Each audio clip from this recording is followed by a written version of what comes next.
Londres con toda mi familia y veía a todos los que tenían un superyate de lujo, que estaban dentro, yo les decía a mis sobrinos, esos que veis ahí, que pensáis que son felices, ellos solamente se muestran a los que van paseando para que se hagan fotos. ¡Ah! ¡Jo! ¿Cómo viven los tíos, ¿Cómo viven? ¡Fuafa! Ellos se dejan ahí fotografiar leyendo. No son felices ni nada. Solamente lo que tienen es un yate. Pero no son felices. Aquí hay una mujer que dice que es feliz. Genial. El tema de la felicidad, en el fondo, yo creo que todos, a pesar de los dolores, sentimos que la vida es feliz o no. O sea, que la vida merece la pena vivirla, sí o no. Yo, toda la gente que veo en el hospital cuando voy a verles me dicen, a pesar de todo, a pesar de los dolores y tal, uno mira al exterior de la ventana diciendo, claro, me apetece vivir, claro que apetece. Os voy a comentar... Bueno, lo primero es una frase de Emily Dickinson. Por favor, las cosas de Emily Dickinson habría que devorarlas, porque escribe maravillosamente bien. Fijaos cómo explica la muerte de alguien, cuando acaba de fallecer alguien, cómo se dice poéticamente. Después de un gran dolor, hay un sentimiento solemne. Ella lo dice así. Los nervios se asientan ceremoniosos, como tumbas. Hay como una especie de bloom, como caída. Los nervios se asientan, bloom, ¿no? Como tumbas. El rígido corazón pregunta si fue él quien tanto aguantó, ayer o hace siglos. El corazón que acaba de amar a esa persona, que lo ha amado siempre y se le ha ido, se pregunta qué ha pasado con su corazón, ¿no? ¿Fue él ese el que aguantó tanto y quiso tanto? Ese corazón que ahora lo tiene blum, hecho polvo, destrozado, frío. Los pies mecánicos. No sabes cómo andas ni por qué andas. Vas como a todos los sitios absolutamente llevado por una inercia, ¿no? Recorren por la tierra, el aire o la quimera un camino de bosque trazado al descuido, porque no sabes ni por dónde vas. Resignación de cuarzo, como una piedra. O sea, te conviertes en una resignación de piedra. Sí, esa sensación de estar perdida. Oh, ¿qué película era aquella? La película de Nanni Moretti, un italiano. La muerte del hijo. ¿Cómo es? La habitación del hijo. ¿Habéis visto La habitación del hijo? Es dolorosísima, porque es la muerte de su hijo, de una familia que muere el chaval, y de repente se les ve a ellos andando sin sentido en la playa. Es una escena absolutamente espectacular. Así es, no os voy a contar el final de la película, pero es así. Se les ve como perdidos, los padres destrozados, su hijo 17 años muerto. Es otra de esas películas interesantes para comentar. Tenemos que llegar al sentido del asunto. Vamos con el sufrimiento enterrado. Para mí esto es una cosa importantísima. ¿Cuántos de nosotros enterramos nuestros dolores? Lo que hemos dicho antes, el síndrome del silencio, del dolor. ¿Cuántos habéis tenido una infancia dura? No lo habéis dicho nunca, pero luego lo pagan, eso aparece en la vida. Eso es un zombie, o sea, es un muerto enterrado, un vivo que poco a poco va despertándose y sale a la luz. El que ha tenido con sus padres una cosa enfermiza, una relación enfermiza, no es solamente una cosa de la memoria y del pasado, es una cosa que después crece y sale en algún momento. Es que es así, o sea, y se nota. A mí hay una persona, una madre de familia que conozco que me dice, mira, cuando un hombre ha tenido una relación rara con su madre, es raro ya para siempre. Ya para toda la vida es un raruno, es un raruno pero nato. Entonces eso es duro. Claro, si tú has tenido un padre que ha estado todo el tiempo detrás de ti, que no estudias, ¿qué haces? No vales para nada, eres un sinvergüenza. ¿Pero qué haces? ¿Por qué te levantas cuando no te ha dicho nadie que te levantes? ¿Por qué te sientas cuando nadie te ha dicho que te sientes? ¿Por qué? Joder, entonces terminas en un callejón sin salida. Y eso marca tus relaciones posteriores. Entonces, para que veáis la fragilidad humana, que somos muy frágiles. Muy poquita cosa. Posteriores y presentes también. Claro, posteriores y presentes. ¿Conocéis a Melino Tomb? Esta es brutal. ¿No habéis leído nada de Melino Tomb? Esto yo creo que es interesante. Publica una novela al año. Melino Tomb es, bueno, ella se maquilla mucho. Ya sabéis ahora que en el mundo de la literatura, hacer algo y que te conozcan, tienes que hacer cosas de estas. Presentas un libro sobre la vida en Japón y dices, y te disfrazas y te pones así. Entonces ella es muy original para esas cosas y tal, ¿no? Publica una novela al año y todas son bastante interesantes, Escribe bastante bien y de una fuerza. Aquí se la ve más normal, pero bueno. Pero, ojo, el tono gótico, ahí siempre a pesar del bolivic, tiene ahí un tono gótico. Pero es de las que merece la pena. Anticrista es una novela del año 2006, parece que. Yo me la compré en el 2006. Esta chica es una chica que está un poquito, Amelino Tom, un poquito perjudicada. ¿Por qué? Porque fue la hija de un diplomático. Un diplomático, un embajador, que se pasó toda su vida recorriendo el mundo. Eran de Bruselas, pero ella nace en Kobe, en Japón, se recorrió todo su pasado, toda su infancia, recorriendo el mundo. Claro, entonces terminas sin arraigo, sin identidad, no sabes quién eres en el fondo, ¿no? Entonces, una relación con los padres. Yo no sé qué relación habéis tenido, si habéis tenido una casa tranquila, si habéis tenido los veranos en Benidorm. A ver, échame la arena, Manolo, venga. Vamos, de pequeño, un niño pequeño feliz, ¿sabes?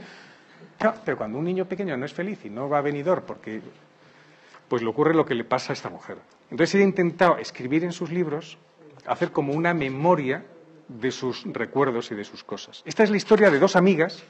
Una de ellas es brutalmente, de personalidad brutal, posesiva, arrogante, que está haciendo siempre autopromoción de sí misma. Hay gente que siempre que habla hace autopromoción de sí misma, ¿sabes? Bueno, eso que te ocurre no es nada. A mí lo que me pasa últimamente es que puedo leer 5 libros a la vez. Sí. Y veo la televisión y tengo 5 pantallas. ¿Sabes? Gente que te dice unas burradas. Dices, ¿por qué me hablas de ti? Y cuando hablas tienes tono electoral, ¿sabes? Voy a hablar, ¿sabes? ¿Para qué? Entonces, la otra, esa es Krista. Y la otra, que se llama Blanche, es la pobrecita que siempre ha tenido la sensación de que nadie le ha hecho caso nunca. La relación es brutal. Ojo, fijaos solamente cómo escribe. Yo quiero hacer promoción de Amelino Tom. Tenía 16 años, no tenía nada. Ni bienes materiales, ni bienes espirituales. No tenía amiga, ni amor. No había vivido nada. No tenía idea de nada. No estaba segura de tener alma. Mi único patrimonio era mi cuerpo. A los 6 años desnudarse no significa nada. A los 26 años desnudarse se ha convertido en una vieja costumbre. A los 16 años desnudarse es un acto de inusitada violencia. Aquí es un poco como que os deja como escribe, ¿eh? Los cuerpos tienen 3 posibilidades de belleza. La fuerza, ¿sabes? O sea, de belleza por lo que vemos en las imágenes, ¿no? La gracia y la plenitud, dice ella. El mío. La ausencia era su divisa, parecía el grito de un hambriento. Es poco... Esto para que... ¿Sabéis por qué os dejo estas cosas así de lectura y tal? Para que veamos hasta dónde podemos llegar con los dolores, ¿eh? Y para poder tener la capacidad de verbalizar los dolores, no llevarlos hacia adentro, ¿no? Yo no aspiraba, si tan solo hubiera podido vivir en una forma de amor, fuera cual fuera. Mis padres solo me habían demostrado afecto. No amor, afecto. Y ahora empezaba a descubrir hasta qué punto resultaba precario que hubieran dado solo afecto. Yo, en quien nadie se había fijado. ¿Por qué las cosas eran así? Si yo no hubiera amado, habría sido justo. ¿No me aman? Yo no amo, perfecto. Sin embargo, era justo lo contrario. Yo siempre estaba dispuesta a amar. O sea, era como una sensación de decirle, sal del libro, que te quiero, ¿sabes? Para darle ternura. En mi clase de último curso había 3 chicas inseparables, Valérie, Chantal y Patricia. Soñaba con formar parte de aquel grupo. Empecé a acompañarlas a todas horas. 6 meses más tarde, Chantal pronunció esta horrible frase. Menuda banda formamos las 3. Un puñal se me clavó en el corazón. Comprendí la siguiente abyecta verdad. Yo no existía. Nunca había existido. No me volvieron a ver con el trío. Las jóvenes no se percataron ni de mi ausencia ni de mi presencia. Era invisible. Ese era mi problema. Krista no me había visto mi problema y lo utilizaba. Y luego, por último, porque si no esto, ahora nos vamos al cementerio de la Almudena a hacer un recorrido nocturno, para dar un poco de esperanza al tinglao, ¿vale? Porque ahora esta primera hora es una hora desgarradora, ¿vale? Y luego ya la siguiente, pues va a ser una hora mucho más esperanza y viene Ginger Rogers, Fred Astaire, va a ser mejor.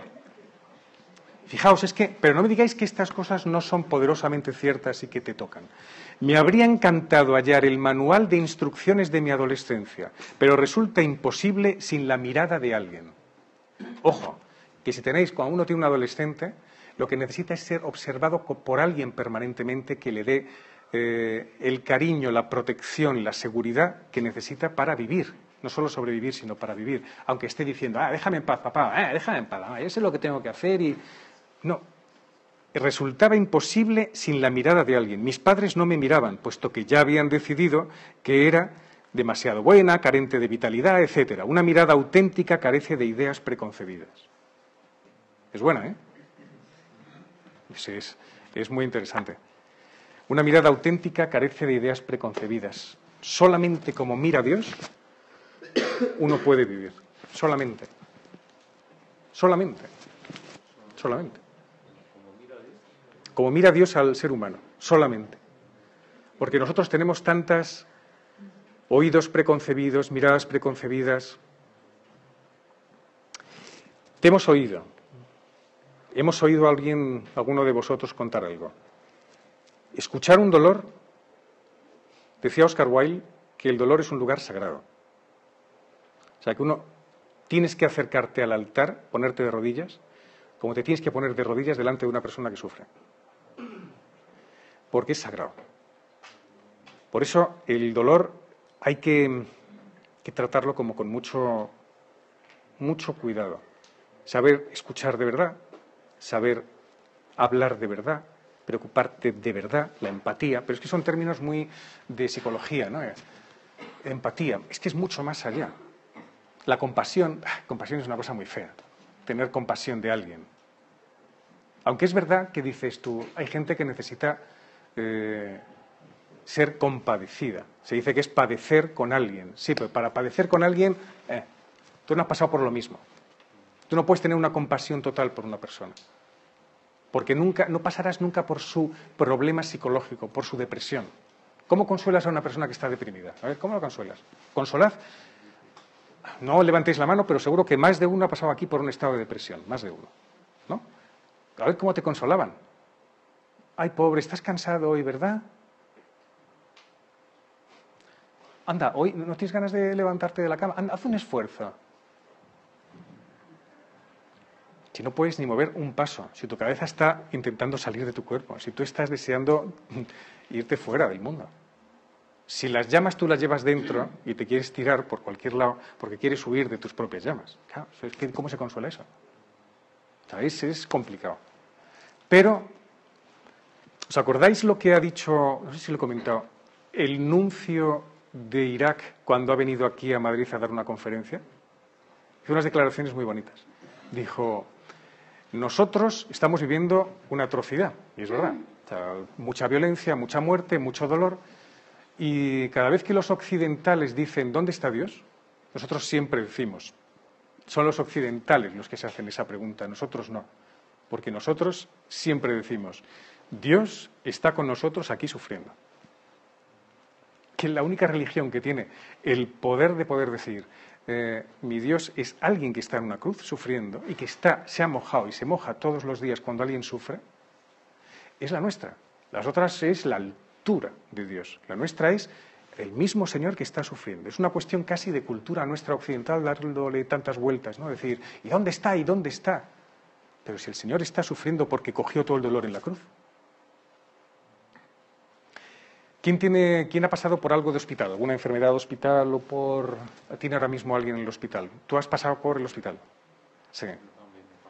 Habéis pasado, yo creo que varios por el hospital, ¿no? ¿Quién ha pasado? Venga, levantamos la mano. Todos de alguna manera hemos pasado en el hospital, no de visita, sino con catéter y historias. A ver, un 70, va subiendo, 80, se va quitando la vergüenza, 85% de la... Oye, impresionante. Hay no sé si deciros afortunados, los que no habéis sido, o desafortunados, ¿eh? Os lo digo de verdad, ¿eh? Porque se sale también de una forma nueva de una experiencia así, ¿eh? Una experiencia de dolor se sale de una forma diferente. Os voy a leer brevemente el caso de esta mujer, que seguro que conocéis el caso de África Sendino. ¿Conocéis? Hay un libro que publicó Pablo Dors, que Pablo Dors lo conocéis, ¿no? Bueno, pues Pablo Dors es este sacerdote que hasta hace poco ha estado de capellán en el Ramón y Cajal, que escribe, es el nieto de Eugenio Dors, que ahora está haciendo una asociación que se llama Los Amigos del Desierto, donde vive el silencio y tal. Bueno, él escribió un libro sobre África Sendino, que era una doctora cristiana, católica, que se entera de que tiene cáncer. Y entonces dice, Dios mío, tengo cáncer. Mira, escribe mi vida y los últimos momentos de mi vida. Entonces, a base de entrevistas, Pablo Dors fue haciéndole preguntas, ella le iba hablando hasta que murió. Os lo he resumido en 5 frases, ¿vale? El libro, es un librito muy pequeño, resumirlo es casi el libro, ¿sabes? Porque es muy chiquitín.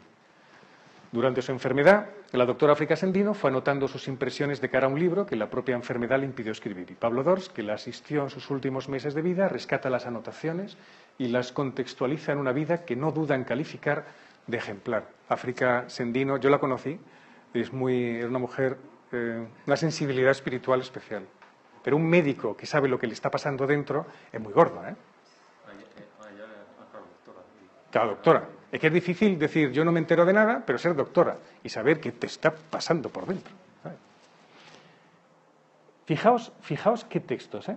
Vamos con el primero. Cuando me dijeron que tenía cáncer, en esa milésima de segundo supe... Cuando os han dicho una enfermedad gorda, ¿qué habéis sentido? Lo primero, venga. Miedo. ¿Quién ha miedo? Miedo. Cuando os han dicho de repente, oye, tienes tal. Pero ¿quién es tú? ¿A qué se refiere? Sí. O sea, no... Claro, imagínate, al vecino del cuarto le han salido un sarpullido. No, sí, para que te dicen de repente, tienes, ¿no? Imagínate. Miedo, ¿no? Ya tienes miedo. Esta dice, cuando me dijeron que tenía cáncer, en esa milésima de segundo supe que se acababa de abrir algo así como una puerta lateral en la trayectoria normal de mi vida. Como una puerta lateral, dice. Entré por esta puerta consciente de que me conduciría a parajes desconocidos y peligrosos. El primero de estos parajes fue el de la pérdida de la serenidad. La pérdida de la serenidad. El que se toma la enfermedad desde el principio porque le han dicho que tiene cáncer y dice, ¡qué bueno! ¿Sabes? ¿Sabéis de dónde es, no?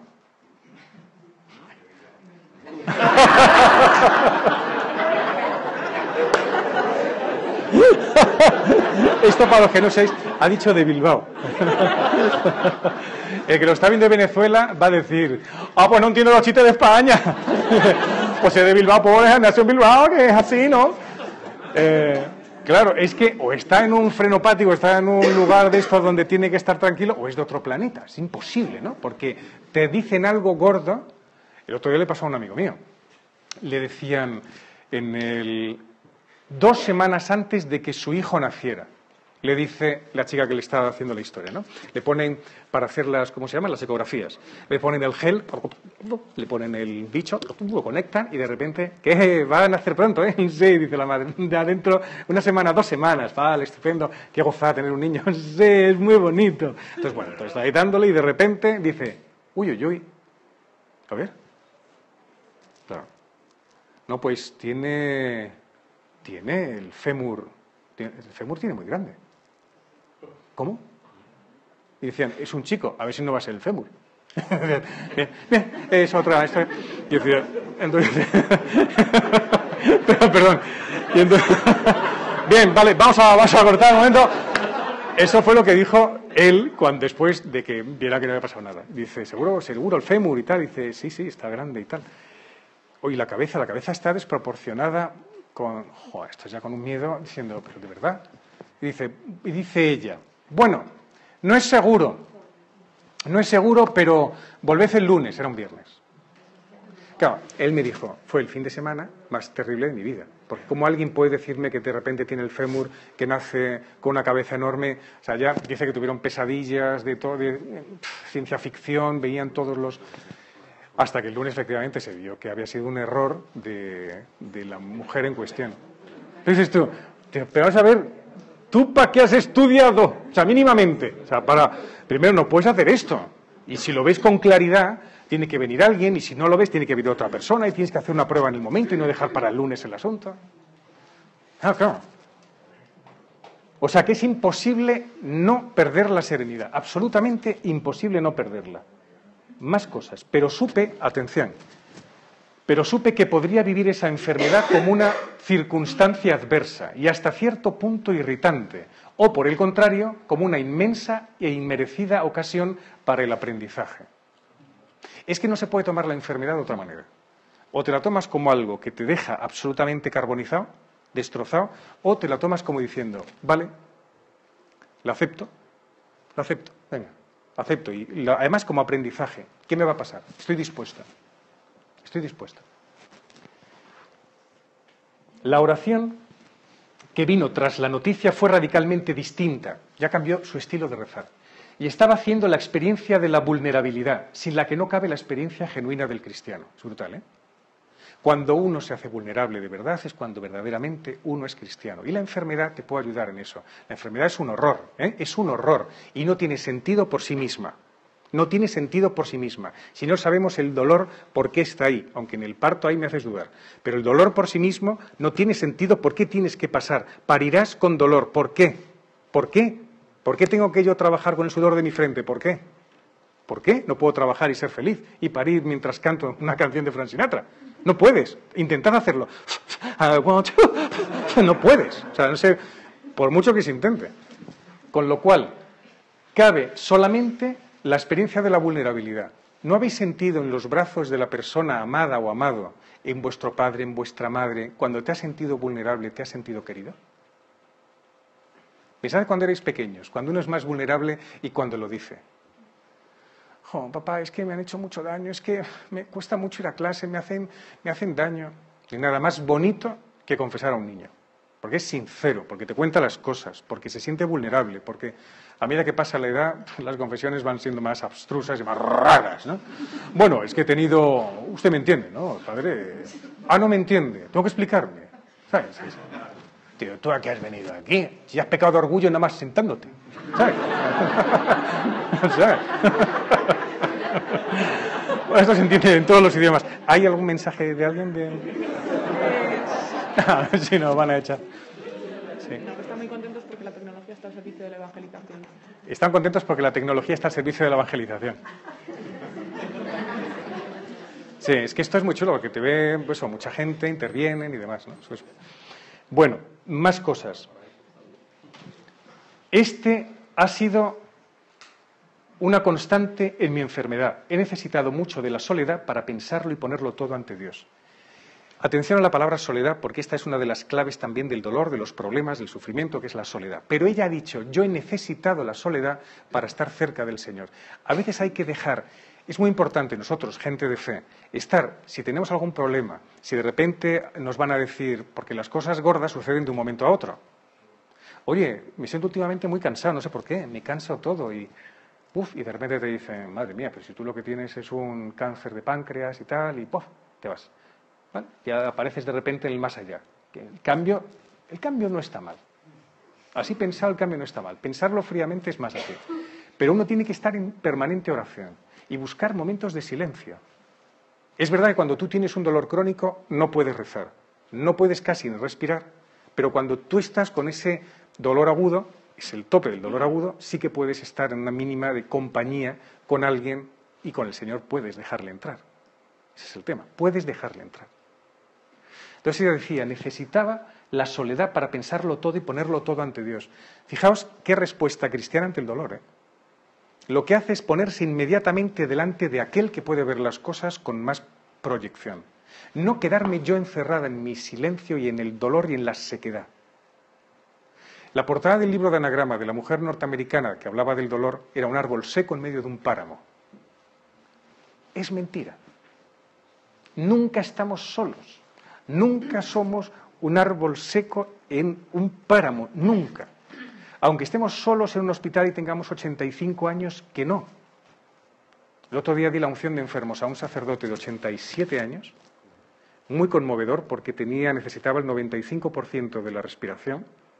Estaba, imaginaos, estaba todo el tiempo intentando respirar, que ya solo con eso tenía que estar con la cabeza pensando en el asunto. Todavía no, yo no lo sé porque voy el martes otra vez al hospital y no sé si ha fallecido, pero vamos. Y la médico le dijo que, en unas palabras de estas que son como muy de medicina, ¿no? Que eso también habría que cambiarlo, ¿no? Bueno, el diagnóstico es duro y el pronóstico no es bueno. ¿Pero qué está diciendo, chata? ¿Que se va a morir? No, el diagnóstico chungo, el pronóstico habla a la familia con normalidad y prepárales, no sé, ¿no? O sea, hay que hablar de otra manera. Hay que hablar, eso es importante. Pues cuando le di la unción, le digo, ¿quieres la unción? Él estaba con su mascarilla de oxígeno, con los ojos idos absolutamente. Cerró los ojos un poco, como diciendo, sí. Eso emociona de sacerdote a sacerdote, ¿no? Entonces empiezo con la unción en el nombre del Padre, y en ese momento cierra los ojos del todo. Es muy bonito el no tenerle pánico ni miedo a la muerte, ¿no? Ha llegado tu momento y de repente pues le dices al Señor, te dejo que entres aquí, te dejo que entres aquí. Mi cuerpo, mi vida ha sido para ti, pues mira, aquí te la entrego respirando mal, ¿no? Necesitaba tiempo para la soledad, pensarlo y ponerlo todo ante Dios. Y esta es la frase espectacular, esto me lo he encontrado miles de veces en el hospital, ¿eh? He dedicado mi vida a ayudar a los demás, como médico, pero no he podido marcharme de este mundo sin dejarme ayudar por ellos. Dejarse ayudar supone un nivel espiritual muy superior al del simple ayudar. Si esto lo llegamos a entender todos, esto es muy difícil de entender, ¿eh? Dejarse ayudar supone un nivel espiritual muy superior al del simple ayudar. Porque si ayudar a los demás es bueno, mejor es ser ocasión para que los demás nos ayuden. Esto es muy gordo, esto es de una sensibilidad espectacular. Sí, lo más difícil de este mundo es aprender a ser necesitado. Esto hay que tenerlo en el zócalo de tu casa, en la cama, cuando vas a entrar en la puerta de tu casa, en el frigorífico en un imán. Teníamos que tener esta frase bien metida, porque es brutal. A mí, todos los enfermos me dicen, cuando estoy en soledad con ellos, a mí lo que me preocupa es que estoy haciendo perder el tiempo a mi familia. Eso es lo que tortura a una madre de familia, lo que tortura a una persona diciendo, es que es terrible, o sea, estoy haciendo que se vuelquen conmigo, pero ya no valgo nada. Entonces se sienten tan vulnerables que se están haciendo daño. Pero la sensación de sentirse querido y ayudado, María, cuando estabas con tu madre y le dabas tanta ternura, es distinto, porque se sienten amados. Si tú estás delante de tu madre o de algún familiar tuyo, como diciendo, ¿qué? ¿Cómo estás hoy? Ah, estás peor y tal. La otra se siente como, joder, se están compadeciendo de mí. Y no es lo mismo la compasión que el amor incondicional, el cariño. Eso es lo que le deja a la persona sin la sensación de estar haciendo perder el tiempo, sino que se sienten, son ocasión de que los demás nos ayuden. Yo siempre he puesto el ejemplo de cuando la madre pone el bis vaporú en el pecho cuando te ponían en el pecho tu madre. Tú estabas ahí, mamá, y hacías, no, porque estabas malito. Y mamá, ¿qué? Mi vida, ¿qué? Y tú, gracias, mamá. ¿Eh? Pero mamá te daba y tú vulnerable, ¿sabes? Era todo muy chulo. ¿Por qué? Porque ese es el objetivo del ser humano, dejarse tocar por alguien que te va a salvar, no tú mismo te vas a salvar. Uno no puede. Por eso ella dice, ser ocasión para que los demás nos ayuden. Parece espectacular. Si queréis, entramos en el tema. Bueno, es que os voy a presentar este libro porque es muy chulo. Este también es, yo creo que muy recomendable, ¿vale? Muy, muy, muy recomendable. Y es un libro muy raruno, es de los rarunos, pero es muy bueno, ¿eh? Bueno, la portada no deja de ser un poco inquietante, ¿eh? En cualquier caso. Ebrio de enfermedad, de Anatole Broyard. ¿Cómo se diría? Broyard.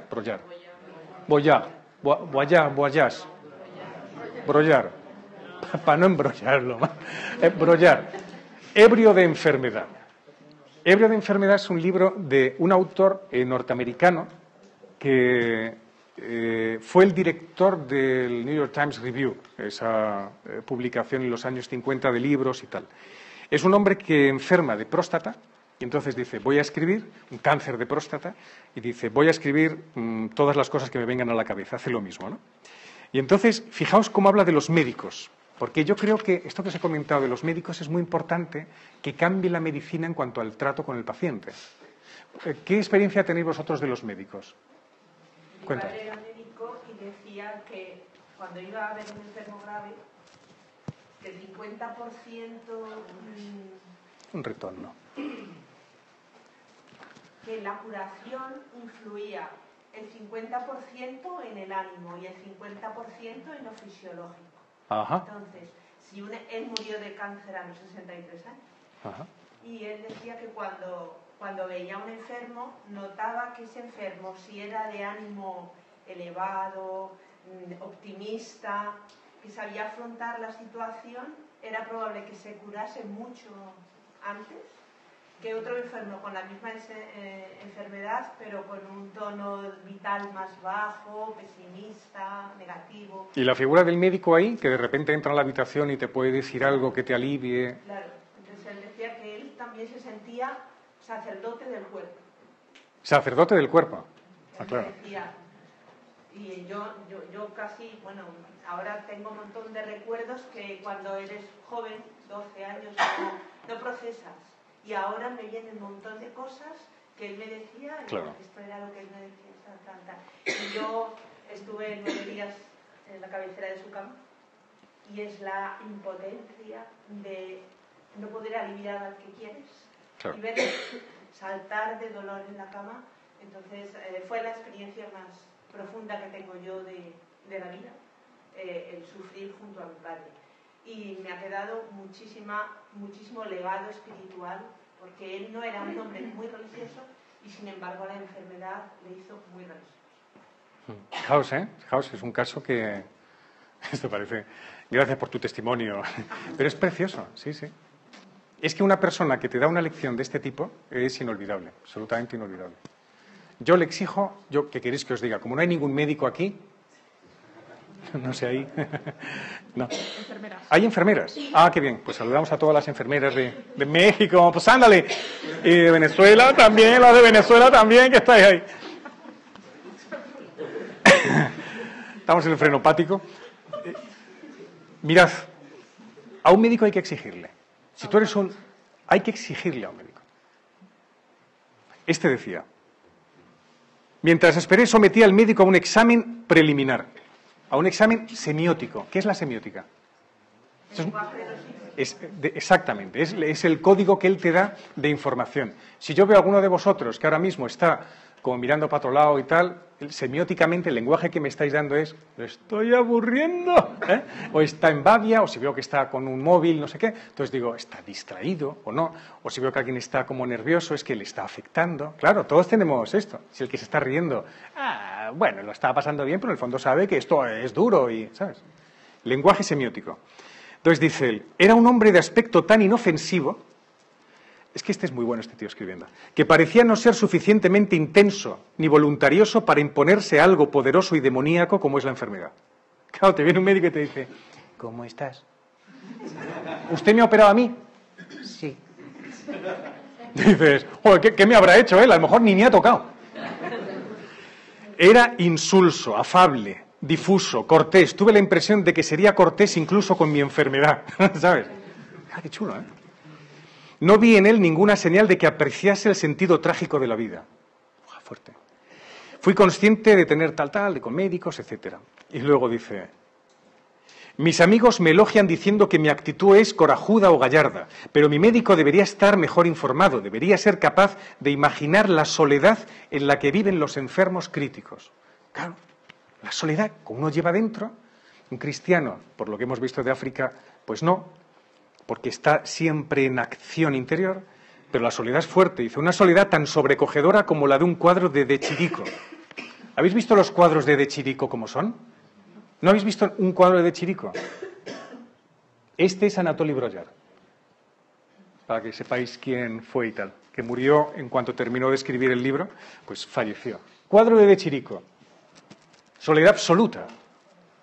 Soledad absoluta. Que no hay nada. No hay nada, es la desolación. Dice, así es como se sienten los enfermos. Eso dejamos luego. Es que tiene una frase muy potente. La connotación que tiene el hecho de ir más allá de la ciencia y llegar a la persona es todo lo que pido. O sea, no solamente llegar a decirme, tú tienes un problema de próstata y tal. No, no, no. Tienes que llegar más allá. Y dice, ¿cómo era? Pero no, hay una frase brutal. Nunca quiso trabar contacto visual conmigo, porque entendía que si nos mirásemos a los ojos mientras yo hablaba, saldría a la luz, o yo imaginaría que había visto, su aprobación o desaprobación. Y se encontraban nuestras miradas, daba un respingo, igual que si le hubiese tocado yo los genitales. Bueno, esto es muy suyo. Otros médicos prefieren una mirada general, sin enfocarla en nada. Miran al enfermo como si formase parte de un paisaje. No lo ven enfocado. Muy chula como escribe. Pero es verdad, o sea, hay que exigirle mucho al médico. Se habla mucho de la mala leche, incluso de la ira de los enfermos. Hay que darles un aviso que les prevenga de esto. La sensación de haber sido escogido de manera injusta es una clase de pensamiento canceroso. Eso de pensar de, yo ¿por qué? Y tal. Es como un catéter inserto en el alma que le estuviese extrayendo el espíritu. Es fuerte. O sea, cuidado con ese tipo de planteamientos, ¿no? De decir, yo, ¿por qué he sido escogido? ¿No? Qué espanto. Bueno, era la presentación de Anatoly Broyar. Y ahora, después de haber visto el tema del dolor, quiero el problema religioso del dolor. Contadme los problemas que tenéis a nivel de fe con relación al dolor. Las preguntas esas que surgen ordinariamente, normales con relación al dolor. ¿Cómo podemos permitir que un niño sufra? Exactamente. Lo primero de todo, un niño que nos pone los pelos de punta, ¿vale? El niño en Egipto, allí en la orilla del mar, ¿no? El refugiado aquel, chaval, que ha sido terrible. Vale, ¿cómo Dios permite eso? Más.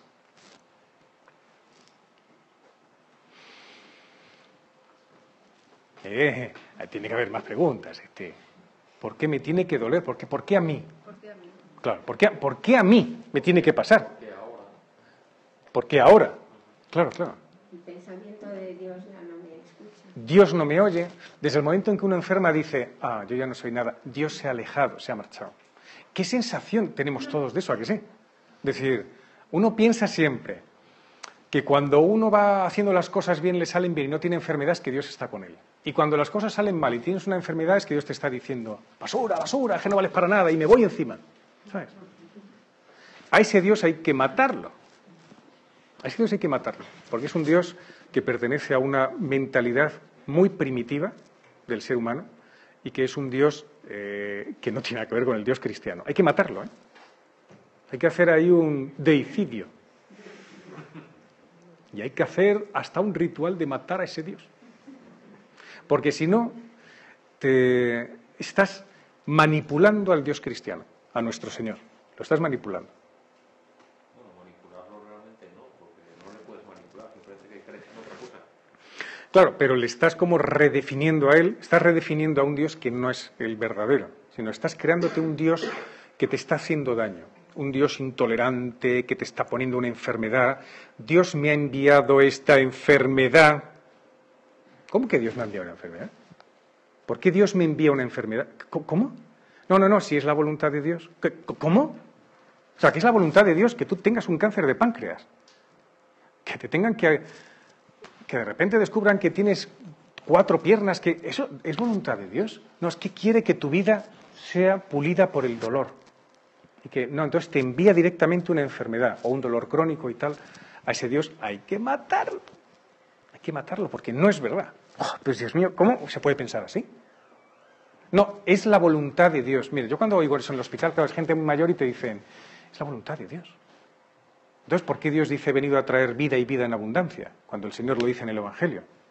Entonces, ¿cómo? ¿Es un Dios el que ha venido? ¿Quién es Jesús? A ver si es que no lo conocemos. ¿Entendéis? Yo he venido a dar vida y a dar vida en abundancia. Y lo que hace es ir curando a la gente, va curando, va quitándole los problemas, llora con ellos. El último enemigo será la muerte. La muerte no viene de Dios, no viene de Dios. La muerte es un enemigo, la muerte. No viene de Dios. Por eso el Señor sudó sangre, tenía miedo a algo que se le iba de las manos, que era la muerte. ¿Esto lo tenéis más o menos claro o no? Porque es importantísimo. ¿No lo tenéis claro? Bien, vamos a empezar desde el principio de nuevo. ¿Cómo? ¿No tenéis claro? O sea, ¿quién piensa que la muerte, que tú te mueres O sea, que la muerte viene de Dios. Dios te dice, yo te mato ahora.